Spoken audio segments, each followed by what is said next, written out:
And Jesus said, there was a man who had 2 sons, and the younger son came to the father and said, Father, share with me the piece of the land that will belong to me. So the father divided the land between the 2. And a few days later, the younger son gathered all that he had, and he traveled to a distant country.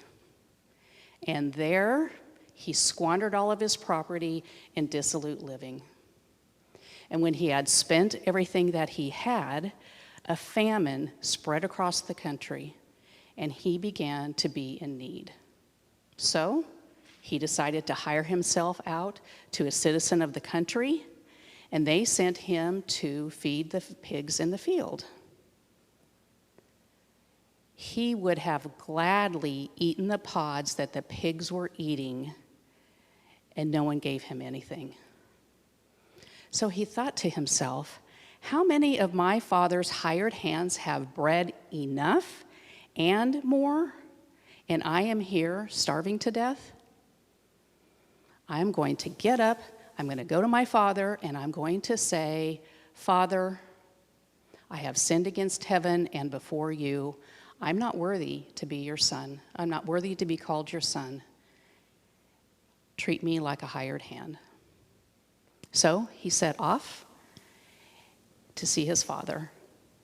And when he was far away, his father saw him and was overwhelmed with compassion. And he ran to him, and he put his arms around him, and he kissed him. Then the son said, Father, and before you, I am no longer worthy to be called your son. But the father said to the slaves, quickly, bring out a robe, the best one, and put it on him.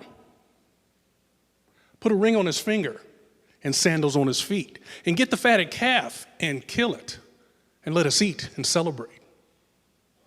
For this son of mine was dead and is alive again. He was lost and is found. And they began to celebrate. Now the elder son was in the field. And when he came and approached the house, he heard music and dancing. So he called one of the slaves and asked him what was going on. The slave replied, your brother has come, and your father has killed the fatted calf because he has come back safe and sound. Then he became angry and refused to go in. His father came out and began to plead with him. But the son answered the father, listen, for all these years I have worked like a slave for you, and I have never disobeyed your command.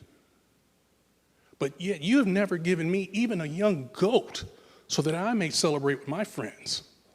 But when this son of yours comes back, who has devoured your property with prostitutes, you kill the fatted calf for him. And then the father said, son, you will always be with me. What is mine is yours. The reason we celebrate and rejoice is this brother of yours was dead, and now he is alive. He was lost, and now he was found. Thanks be to God.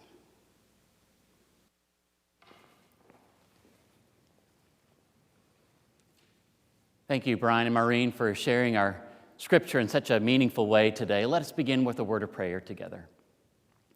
Gracious God, may the words of my mouth and the meditations of all our hearts be acceptable to you, our strength and our Redeemer. Amen. I want to begin this morning kind of with a moment of personal privilege, I'm going to call it that, is on Facebook yesterday, I posted last evening that our daughter had returned home from her first semester at college. She had been in Indianapolis at Butler University, and we have not seen her for over 3 months. Because of COVID-19, we dropped her off. We weren't going to see her again until the end of the semester, and the end of the semester was right before Thanksgiving, and she showed up at the house last night, and we have the little app that can kind of keep track of where your kids are as long as their phone is on, and we could kind of see the little dot getting closer and closer from Indianapolis to the Kansas City area. And Jennifer said, she's at the entrance of our neighborhood. And at that point, Jennifer and I open the garage door, go into the garage, and kind of wait with bated breath for the car to round the corner and come into the driveway. And I kind of thought to myself, I kind of feel like the father in this story waiting for the son to return. And I kind of caught myself in that moment thinking, I'm kind of in this story whether I wanted to be or not. I'm kind of right dead in the middle of the story I'm preaching about on Sunday. But there I was with great joy, recognizing a child that had returned home. The story is probably the most popular, maybe the most known, the most familiar parable we have of all the parables that Jesus has told. And it starts out, this is a story of a father and 2 sons. Now, that's just kind of an average beginning for those of us in the 21st century. But in the first century, if you would have heard that phrase, this is a story of a father and 2 sons. First century hearers would have heard that story maybe a little differently than we hear the story. Because the Hebrew Scriptures have many stories of a father and 2 sons. You have the father Adam with Cain and Abel. And we know how that story turned out. You want to side with Abel, he's the more, maybe the one we want to lean to, more of the hero of the story, right? Or maybe it's the story of Abraham, the father, with his 2 sons of Ishmael and Isaac. And in that story, you tend to kind of lean toward the Isaac side. And then there's the story of Isaac, who becomes a father with Esau and Jacob. And the 2, who looks better in the story but Jacob? And there is kind of this lineage within the Hebrew Scriptures of a father and sons, and it seems like the younger son always kind of has the better storyline. And so we kind of think, when we hear this parable of Jesus telling the story of a father and 2 sons, we immediately, these first century hearers would say, we're going to side with the younger son because history tells us that's who is better off in the story. But as Jesus unfolds the story, the younger son turns out to be the one that makes the mistakes. And it kind of is a disconnect for those first century hearers of the story. This is not the story we're accustomed to hearing in the format it's been told. And so we have a father with 2 sons. But I would say Sharon Rench, who's a New Testament scholar, particularly on this Lucan passage, says, yeah, it might be a parable of a father and 2 sons, but where are the women in the story? Wasn't there a wife? Isn't there a possibility of a daughter? Or it's only a story about men. It leaves out half of the population. Granted, in first century world, it's more of a patriarchal system in which males are dominated in the storyline. But to tell a story about a family and not even include the women in the story seems a little unjust.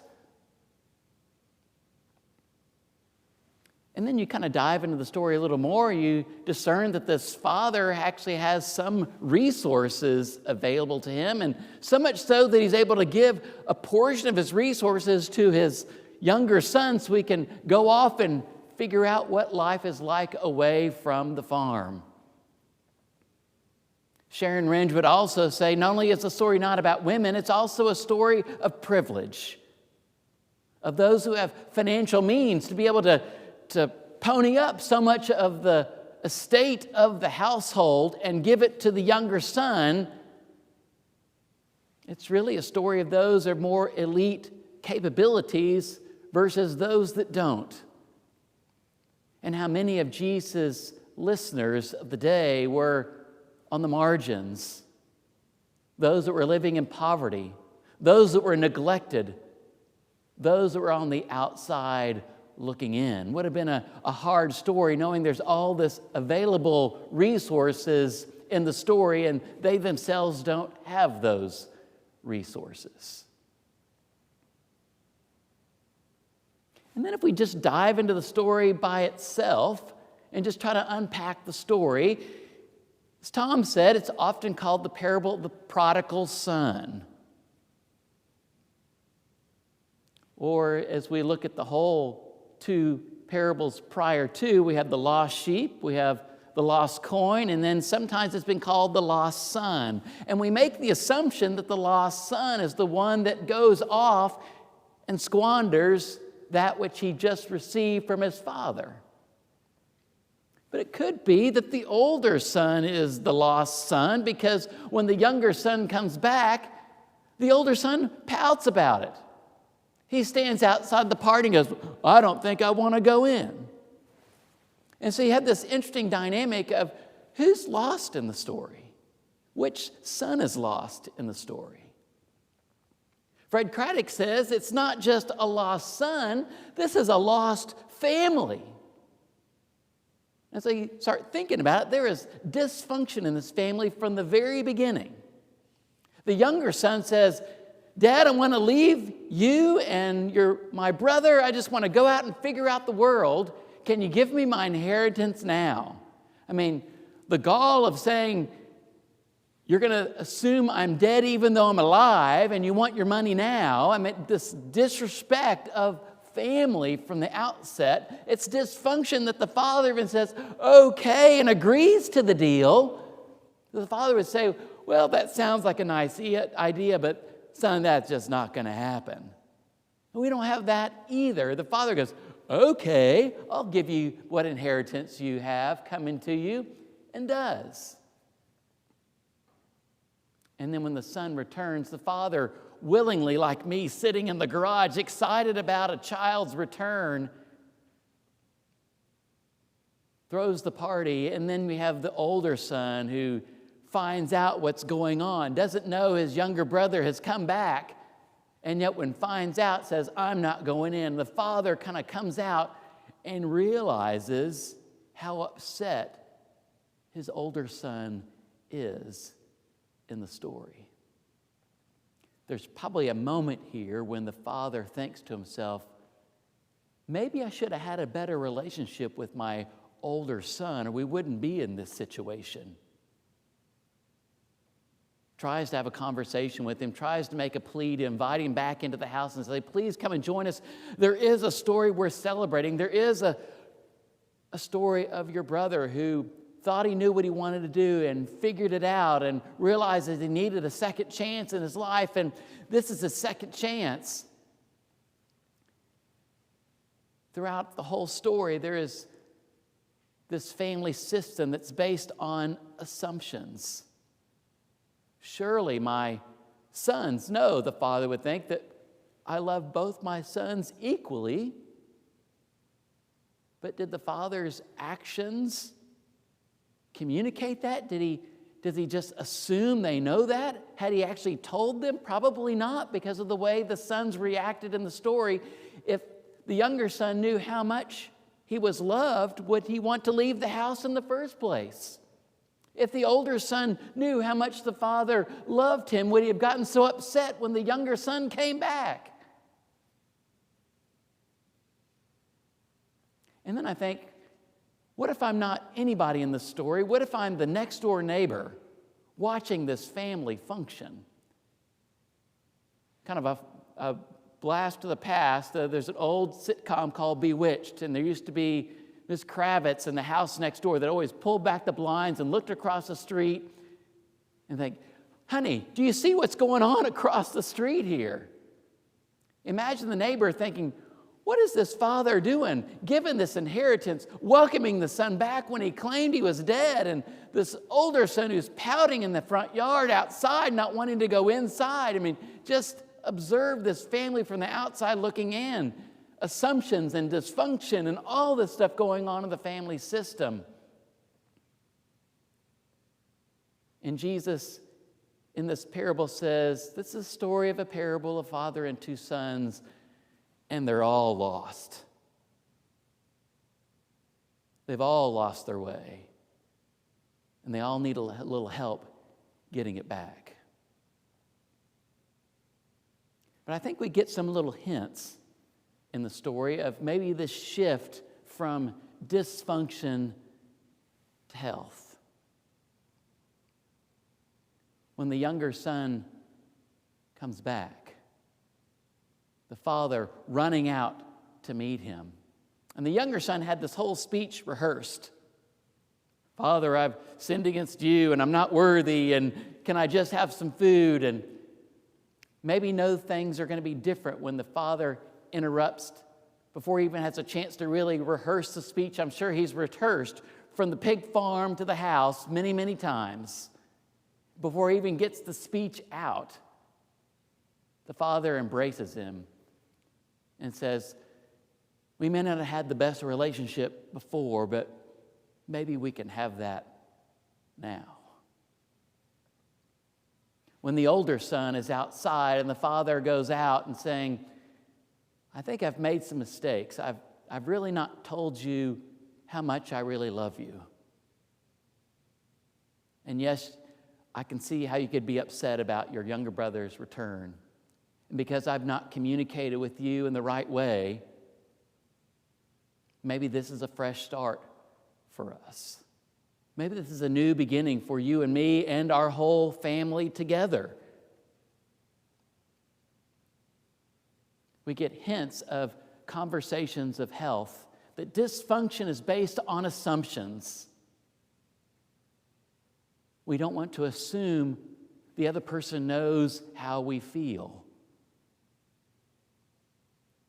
We may not know how lost we are until we openly communicate with one another our true feelings for one another, our deep appreciation for other people.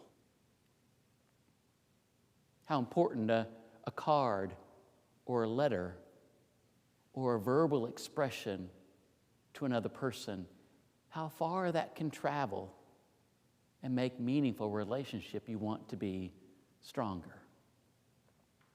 Now, the interesting part about this entire story, we get to the very end, and it's unresolved. We don't know if the older son goes back in. We don't know anything about what happens to the family. We're only given hints that as the father engaged the younger son and tried to talk with the older son, that there was opportunities for this family to encounter restoration and healing and justice again. In my mind, I try to imagine what the family would become. And really throughout the entire parable, even though the parable is unresolved, Jesus gives us hints along the way of what this family's capability is. That even in the midst of dysfunction and the lack of communication, the over-assumptions of relationship dynamics that are going on, that even when you feel the most lost, you can be the most found. We can make all kinds of assumptions about family life or relationship life. I mentioned my daughter at the very beginning coming home. I can remember the very first days of her life being in the hospital, and we had at least 2 nights before we returned home, and this overwhelming awe of this role of parenthood. And I remember the most daunting moment was when we were gathering our belongings in the hospital room and going down to the car. I'd pulled the car out into the entry, into the circle drive in front of the hospital, and we were bringing all our belongings and our daughter, and we were getting things set up, and one of the nurses got in and made sure that the car seat was firmly in place and kind of made sure I knew how to hook up the car seat just right to make it tight so it wouldn't slosh around in the back. And I remember the moment when the nurse got finished with adjusting the car seat. We got Jennifer in the car and Sarah in the back of the car, and the nurse basically said, "Good luck." I mean, isn't there some manual, and there's some instruction booklet, and there's some guide for this parenthood thing? I think Jesus hints at it. It's forgiveness. It's communication. Vulnerability with one another. And to be inclusive. Not to let the stories just be about a particular person or a particular dimension of the story. It should squash out only about men or only about women. It should squash out those of privilege only. It should be inclusive of all people. This family life we create is not really just about our nuclear family. Jesus was talking about the family of faith, how we treat one another, how we care for one another, and to not make assumptions about what others think they may already think they know of what we think we would want to tell them. We need to tell people, "I love you. I care about you." This table, it's a table about second chances. It's a table of forgiveness. It's a table of new beginnings. It's a table of health versus a community of dysfunction.